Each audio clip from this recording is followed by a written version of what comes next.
A mis 58 años, me convertí voluntariamente en un sin techo. No me volví loco ni perdí todo en el casino. Lo hice en una sala de vistas, mirando a los ojos a la mujer con la que había compartido 27 años de mi vida. Dije con firmeza: que se le adjudique todo. La vivienda en el barrio de Salamanca, el coche, las cuentas bancarias. Elena sonreía.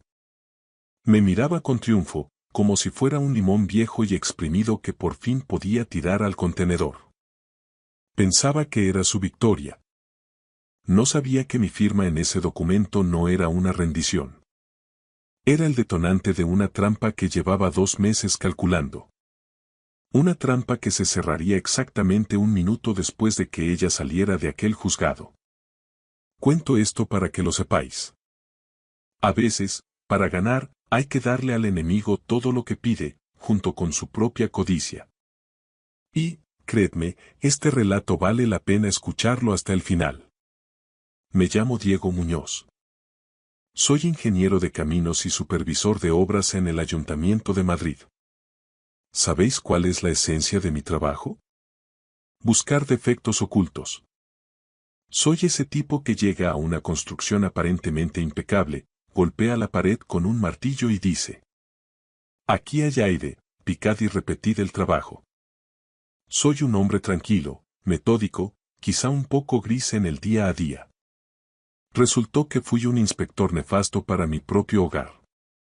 No vi la grieta que recorría el muro de carga principal y solo reaccioné cuando el techo empezó a desplomarse sobre mi cabeza. En la sala del juzgado de familia, sentado ante la pesada mesa de madera, sentía como un aro de hierro me oprimía el pecho. A mi lado, mi abogado, Javier Santos, me susurró al oído con cautela: Diego, escúchame. No tienes por qué ratificar este convenio ahora mismo. Podemos pedir un receso, podemos negociar. Pero yo solo negué con la cabeza levemente, manteniendo la vista al frente. Hacía tiempo que había dejado de discutir con lo inevitable. Mi profesión me enseñó una verdad. Cuando la estructura está podrida, una reforma cosmética no sirve de nada. O demueles, o te vas. Frente a mí estaba Elena, mi mujer. En ese momento no parecía la madre de mi hijo, sino una ejecutiva firmando un contrato millonario de suministro de hormigón. Chaqueta oscura de corte impecable, el pelo recogido en una coleta tensa, la barbilla alta. Exponía sus exigencias con una voz plana, sin emoción, como si leyera una partida presupuestaria. Quería el piso, el coche, todos los ahorros de una vida, las cuentas y la titularidad íntegra de su negocio de diseño de interiores. Lo quería absolutamente todo. Y tras una breve pausa, añadió las palabras que más me dolieron. Renunciaba a la custodia de Pablo, nuestro hijo de 19 años. Pablo, el chico por el que me levantaba antes del amanecer durante 2 décadas para ir a la obra, sin permitirme el lujo de estar enfermo. El juez, un hombre mayor de sienes grises y mirada cansada, se quitó las gafas y me preguntó si confirmaba aquellas condiciones leoninas. Me levanté lentamente, sentí el peso en mis rodillas, respiré aquel aire denso de juzgado y dije con voz clara: lo ratifico, señoría.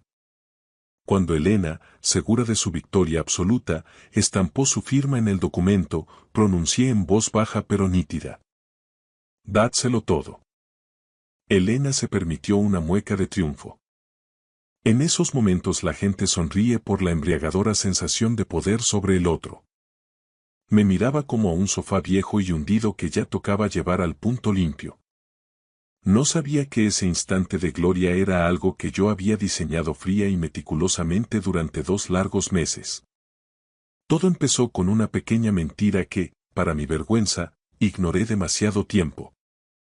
Fue una noche cualquiera, de un martes para un miércoles. Me desperté sobre las 2 de la madrugada.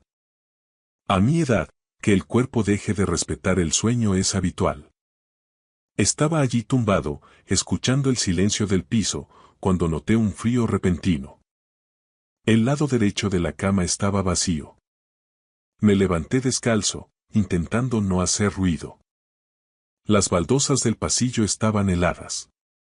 En la oscuridad, los marcos de nuestras fotos familiares brillaban con la luz de la luna. Las conocía de memoria. Pablo en su primer día de colegio en el liceo, nosotros de vacaciones en la Costa Brava. Parecían personas extrañas de una película antigua. Al llegar a la cocina, vi una luz azulada.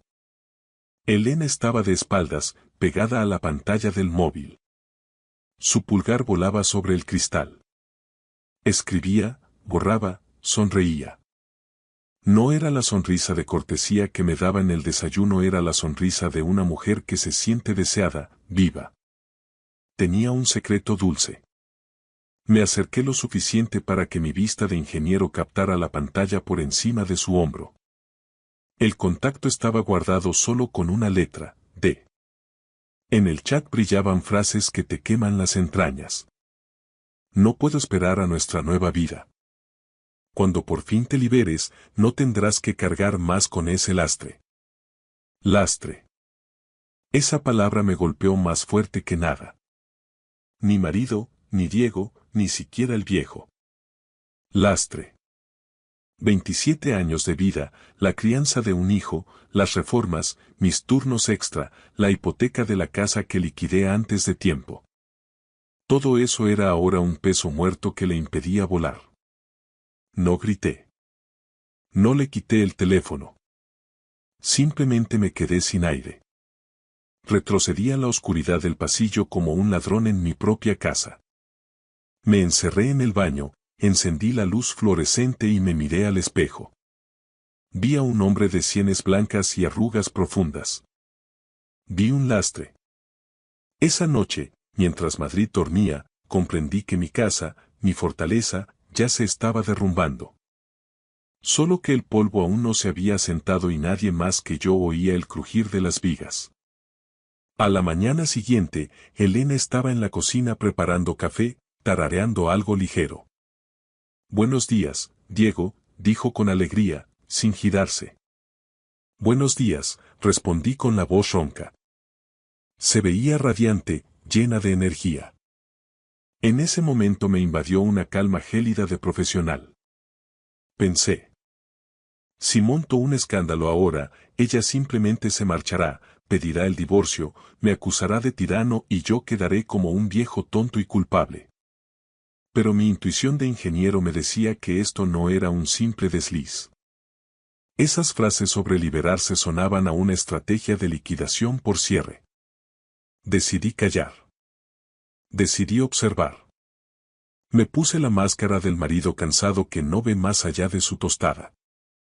Pero empecé a fijarme en mi mujer y en mi casa como me fijo en las grietas del hormigón. Pronto noté que la vida desaparecía de nuestro hogar ladrillo a ladrillo. Convivir con alguien de quien sospechas una traición es como vivir en una casa situada en una zona de desprendimientos. Los muros están ahí, pero sientes que la tierra bajo los cimientos se desliza hacia el abismo. Elena se dedicaba al homestaging. Preparaba pisos para la venta o el alquiler. Traía muebles, ponía la luz adecuada, cuadros, jarrones. Creaba una atmósfera para que el comprador se enamorara al instante. Antes me sentía orgulloso de su buen gusto, pero empecé a notar rarezas. Empezaron a desaparecer cosas de casa. Primero fue la vajilla de porcelana de mi abuela, una joya de la Cartuja de Sevilla que solo usábamos en Navidad. Elena, ¿dónde está la vajilla? Pregunté un sábado, fingiendo desinterés mientras leía el periódico. La he llevado a un piso en el centro, en una finca regia. Necesitaba ese toque vintage para la sesión de fotos. La traeré de vuelta, no te preocupes. Sonaba profesional. Si no hubiera visto el chat, la habría creído. Pero la vajilla no volvía. Luego desaparecieron 2 sillas de estilo Tonet que yo mismo había restaurado en el garaje. La excusa fue la misma.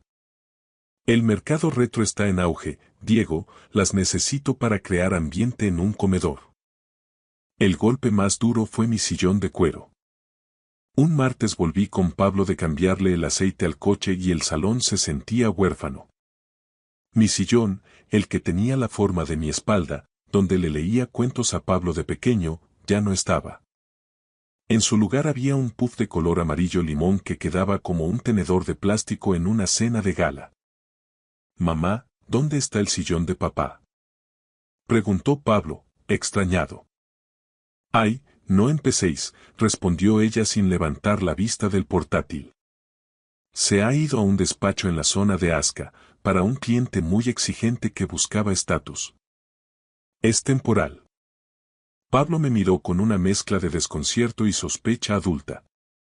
Sus ojos preguntaban. «Papá, ¿no ves que miente? ¿Vas a permitir esto?». Quise gritar, pero recordé lo del lastre. Si montaba una escena por un sillón, ella me llamaría mezquino. «Déjalo, Pablo, mamá está trabajando», dije casi en un susurro. Mi hijo cerró la puerta de su cuarto con un sonido que dolió más que una bofetada. Estaba perdiendo su respeto mientras ella desvalijaba nuestra vida. Esa noche bajé al garaje. Allí, en un rincón que Elena me pidió despejar para inventario de trabajo, había una pared de cajas de cartón. Con una linterna, leí las etiquetas. Objetivo centro, textil, decoración, personal. Abrí una caja de decoración con una navaja. Dentro no había jarrones modernos, sino nuestros álbumes de fotos familiares. Los que deberían estar en la estantería para que los vieran nuestros nietos. En la de textil estaban nuestros edredones de plumas caros y mi manta de lana favorita. Abrí más. Mis libros de arquitectura, nuestra colección de vinilos, la cubertería de plata de nuestra boda. No era atrezo para su negocio. Era un saqueo. Elena estaba empaquetando nuestra memoria para llevársela a su nueva vida con D. Nos estaba dejando en un cascarón vacío. Me senté en un cubo de pintura viejo. Las manos me temblaban, pero mi mente estaba lúcida. Esto no era una crisis matrimonial, era una guerra. Y el enemigo ya estaba dentro de la fortaleza vaciando el polvorín. Pero lo peor no eran los muebles. El verdadero impacto llegó días después cuando revisé lo que creía intocable. Nuestras finanzas. Entré en la aplicación del banco para ver nuestra cuenta de ahorro, unos 12.000 euros para emergencias. Al actualizarse la pantalla, se me revolvió el estómago. Quedaban poco más de 4.000. Elena había ido drenando el dinero en pequeñas cantidades para no llamar la atención. Pero el golpe final fue el viernes, al abrir un sobre del banco. Era la cuenta del fondo de estudios de Pablo. La abrimos cuando tenía 5 años. Ahorrábamos cada mes, quitándonos de vacaciones y caprichos para que tuviera un futuro. Había exactamente 25.200 euros. Miré el saldo final, 0. Un cero negrísimo. La última operación fue el 14 de febrero. San Valentín. Qué ironía tan cínica. Mientras celebraba el amor con su amante, pagaba la fiesta con el futuro de su hijo. La transferencia fue a una sociedad llamada Estilo Project SL. Llamé al banco, desesperado. Al ser una cuenta con titularidad compartida, me confirmaron que la transferencia fue legal, autorizada por Elena. Pero cuando pregunté quién estaba detrás de la sociedad receptora, se escudaron en la Ley de Protección de Datos. 25.000 euros. 20 años de esfuerzos. Todo esfumado por el capricho de una mujer que decidió empezar de cero a costa de los demás. No lloré. Los ingenieros no lloran cuando cae un puente, buscan la causa del fallo. Pero dentro de mí, el marido que quería arreglar las cosas murió en aquel garaje. Si me hubiera robado a mí, quizá lo habría perdonado. Pero le robó a Pablo. Le robó el futuro a la persona que juramos proteger. A la mañana siguiente llamé a un viejo amigo de la milicia, Javier Santos. Ahora era un abogado de familia de los que no tienen piedad. Nos vimos en una cafetería de carretera. Le puse todo sobre la mesa.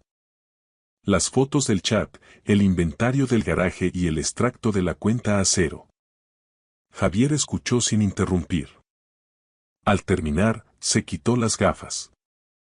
Diego, si empiezas una guerra abierta ahora, ella se defenderá. Esconderá más cosas y el proceso durará años. ¿Quieres eso? No, dije firme. Quiero proteger a mi hijo y recuperar lo que es suyo. Entonces callaremos, dijo Javier bajando la voz. Documentaremos cada euro, cada silla robada. Que piense que eres un viejo débil y ciego. En el juzgado mandan las pruebas, no los gritos. Prepararemos un dossier que no le deje escapatoria. ¿Estás listo para ser la víctima sumisa hasta el golpe final? Estoy listo, respondí pensando en el saldo vacío. Dime qué tengo que hacer. Javier escribió una palabra en su libreta. Auditoría. Teníamos que saber quién estaba detrás de Estilo Project SL. Necesitaba entrar en su portátil de trabajo. No sabía que lo que encontraría allí no eran solo pufos financieros, sino la llave para destruir su mundo de mentiras. A partir de ese día llevé una doble vida. De día, el ingeniero de siempre. De noche, un espía en territorio enemigo. Aprendí a pasarle la sal a mi mujer mientras calculaba cómo iba a intentar destruirme. Para destruir el plan de alguien, primero hay que estudiar sus planos. Comencé instalando un programa de control remoto en la tableta que Elena solía dejar en casa. Fue amargo tener que usar herramientas diseñadas para vigilar a menores contra mi propia esposa, pero ya no la veía como a alguien cercano. Ella era un defecto estructural en mi vida. Cada noche, cuando ella se dormía, yo me convertía en auditor. Descubrí que Elena no solo estaba drenando efectivo, estaba despatrimonializando nuestra unión. A través de su sociedad, Estilo Project SL, compraba equipamiento de hostelería de alta gama y mobiliario de diseño italiano, registrándolo todo como gastos de su actividad profesional, pero pagándolo con nuestro capital común. Una noche encontré en el historial del navegador su correspondencia con un abogado. Discutían cómo dejar fuera del reparto de bienes nuestro piso del barrio de Salamanca. El plan era tan simple como ruin. Formalizar un aval ficticio vinculando la vivienda al desarrollo del negocio. Si yo firmaba los papeles que ella me pasaba bajo el pretexto de ser un trámite para la póliza de crédito, me habría quedado debiendo dinero al banco de por vida, mientras que la nuda propiedad del piso pasaría a manos de su nueva sociedad. Diego, cariño, dijo una vez durante la cena, sirviéndome una copa de vino, tenemos que optimizar los impuestos de cara al año que viene. Firma aquí, es solo una autorización para gestionar las cuentas y agilizar las tasas municipales. Miré el documento. Era un poder general para pleitos y cobros, pero con cláusulas de disposición de bienes. En España, esto le otorga a una persona el derecho de vender tus propiedades o pedir créditos en tu nombre sin consultarte. Mi mano tembló, pero recordé las palabras de Javier. Conviértete en la víctima sumisa. Por supuesto, Elena. Siempre se te han dado mejor estos líos burocráticos, sonreí y estampé mi firma. Lo que ella no sabía era que Javier ya tenía preparado el acta de revocación de todos mis poderes ante notario. La presentaríamos exactamente una hora antes de entrar en el juzgado para la ratificación del divorcio, invalidando cualquier movimiento de última hora que ella intentara hacer. Lo más difícil fue tratar con Pablo. Mi hijo veía cómo su madre sacaba piezas de valor de casa, percibía mi supuesta indiferencia y empezó a despreciarme. Papá, es que no tienes sangre en las venas. Me gritó cuando se enteró de que yo no había puesto ninguna objeción al desplazamiento de su fondo de estudios. Nos está desvalijando en tu cara y tú solo asientes como un mueble más. Me daban ganas de abrazarlo y decirle: Hijo, soy ingeniero. No intento arreglar una fuga hasta que no he localizado la llave de paso general. Ten paciencia. Pero guardé silencio. Ese fue el precio más alto que pagué por esta trampa. Su decepción y su rabia. Empecé a moverme a través de mis contactos en el ayuntamiento. Como supervisor de obras, conocía a los inspectores de la Junta de Distrito. Averigüé que el local de Chueca que Elena y su amante, David Rivas, habían alquilado para su club exclusivo tenía irregularidades urbanísticas graves. Habían derribado tabiques y alterado muros de carga sin la preceptiva licencia de obra mayor, un atentado contra la seguridad del edificio. No denuncié de inmediato. Esperé a que invirtieran hasta el último céntimo, incluidos los 25.000 euros robados a Pablo. Esperé a que compraran la maquinaria de cocina, instalaran la iluminación y contrataran al personal. Quería que, en el momento del impacto, su carga financiera fuera máxima y su capacidad de maniobra, nula. En ingeniería, eso se llama el punto de rotura. Una semana antes de la cita en el juzgado, me reuní con Javier en un pequeño bar de las afueras. ¿Está todo listo, Diego?, preguntó mientras removía el café. Sí. Todos los extractos de la apropiación indebida de los fondos de Pablo están compulsados. La denuncia ante la agencia tributaria por posible blanqueo y el uso fraudulento de la sociedad limitada está en mi maletín. Y lo más importante, el informe de inspección técnica que solicita el precinto inmediato del local por riesgo estructural está redactado. ¿Eres consciente de que después de esto no le quedará nada? Podría enfrentarse a sanciones administrativas que la inhabiliten como empresaria, advirtió Javier. Le quedará lo que ella misma ha construido, respondí. El vacío. Aquella noche volví a casa. Elena estaba cerrando una maleta. Ni siquiera se molestaba ya en disimular su impaciencia por marcharse. Diego, me iré justo después de salir del juzgado. El abogado te enviará la dirección para que la empresa de mudanzas recoja el resto de mis cosas. Muy bien, Elena. Espero que tu nuevo proyecto te dé lo que buscas. Me dará la libertad, soltó ella, cerrando el cierre de la maleta con un golpe seco. No sabía que su concepto de libertad era, en realidad, una caída libre hacia el abismo que ella misma había excavado, centímetro a centímetro.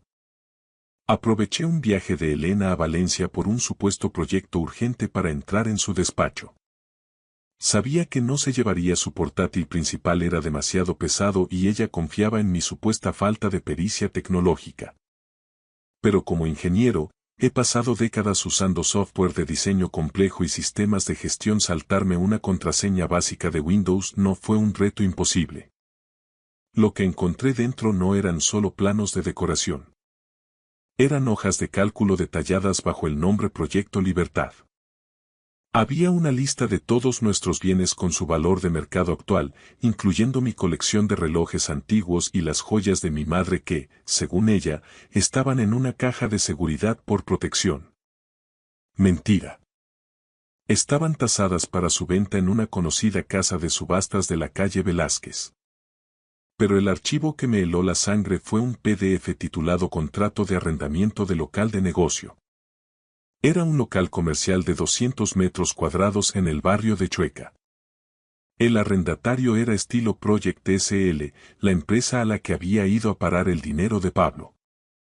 Y allí, en el apartado de administradores, aparecía su nombre junto al de un tal David Rivas. David Rivas. Busqué el nombre en LinkedIn. 35 años, consultor de marketing estratégico. Un tipo con sonrisa de diseño, moreno, con fotos en yates y campos de golf. El típico perfil que vende humo a precio de oro. Elena no solo me estaba engañando, estaba financiando el sueño empresarial de un embaucador con el dinero del fondo de estudios de nuestro hijo. Esa noche no pude dormir. Me quedé en el salón, a oscuras, viendo cómo la luz de las farolas de Madrid se filtraba por las persianas. Me sentía como si estuviera viendo un puente derrumbarse a cámara lenta. Pero como experto en estructuras, sabía exactamente dónde colocar las cargas explosivas para que la demolición fuera controlada. Llamé a Javier a la mañana siguiente. Tengo los datos de la sociedad y el nombre del socio, le dije. ¿Qué es lo siguiente? Diego, aquí viene la parte difícil, respondió con voz grave. Para que el plan funcione, tienes que ser el marido perfecto. Dale lo que quiera. Si te pide que firmes una transferencia, fírmala. Necesitamos que ella crea que tiene el control total. Que se confíe. La codicia es como la presión hidráulica. Si no encuentra resistencia, sube hasta que revienta la tubería. Y así lo hice. Durante el último mes antes del juicio, fui un espectador de mi propia ruina. Vi cómo se llevaba el televisor de gran formato para un cliente. Firmé el convenio regulador de mutuo acuerdo aceptando todas sus condiciones. Ella estaba eufórica. Me trataba con una mezcla de lástima y desprecio. Diego, es lo mejor para los dos, me dijo una tarde mientras guardaba sus últimas cosas. Eres un hombre de otra época. Necesitas tranquilidad. Yo necesito aire. Lo entiendo, Elena, respondí mirando al suelo. Solo quiero que Pablo esté bien. Pablo ya es mayor, se adaptará, dijo ella sin mirarme, cerrando la maleta. Esa falta de remordimiento fue la señal definitiva. El hormigón estaba totalmente podrido. No quedaba nada que salvar. Llegó el día del juicio. Salimos de la sala de vistas en los juzgados de la calle Capitán Aya. Elena caminaba 2 pasos por delante de mí, con sus tacones resonando con fuerza en el mármol, como si estuviera desfilando en una pasarela. Se detuvo en la puerta principal, se puso sus gafas de sol de marca y se giró hacia mí. Bueno, Diego. Suerte con tu nueva vida, dijo con una sonrisa gélida. No me guardes rencor. Simplemente, la vida sigue. La vida sigue, Elena, asentí. Por cierto, ¿has revisado el correo de la empresa esta mañana? Ella frunció el ceño. ¿De qué hablas? Hoy es mi día de triunfo, no voy a mirar correos de trabajo. Deberías.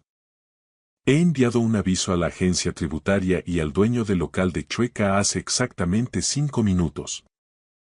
Su sonrisa se congeló. ¿Qué has hecho? Lo que hace un ingeniero cuando ve una construcción ilegal, Elena. Informar a las autoridades.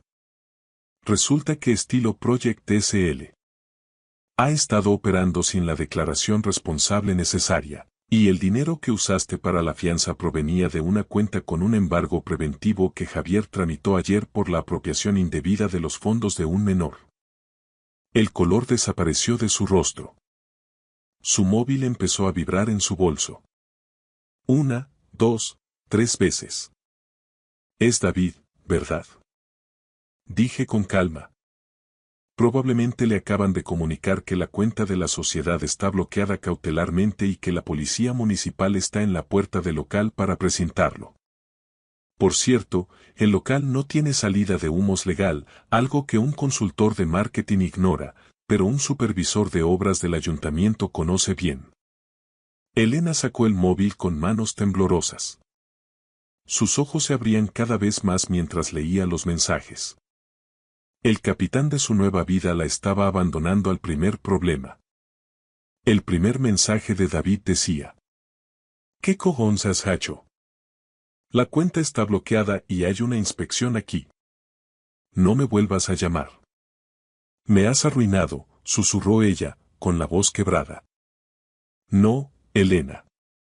Te he devuelto a la realidad, le dije mientras me abrochaba el abrigo. Te quedas con el piso, pero sobre él pesa una hipoteca de segundo grado que elevamos a público hace 2 semanas, ¿recuerdas? Ese documento que firmé confiando en ti. Ese capital ya está a buen recaudo en una cuenta a nombre de Pablo, bajo administración controlada. Me di la vuelta y empecé a bajar las escaleras del juzgado. Me sentía ligero, como si después de 27 años me hubiera quitado una armadura de plomo. Pasaron los meses. Me mudé a un pequeño apartamento cerca del Retiro. Es modesto, pero las paredes son sólidas y no hay secretos escondidos en los armarios. Pablo vive conmigo mientras termina su carrera de arquitectura. Recuperó su dinero y, lo más importante, recuperó la confianza en que la integridad tiene un valor real.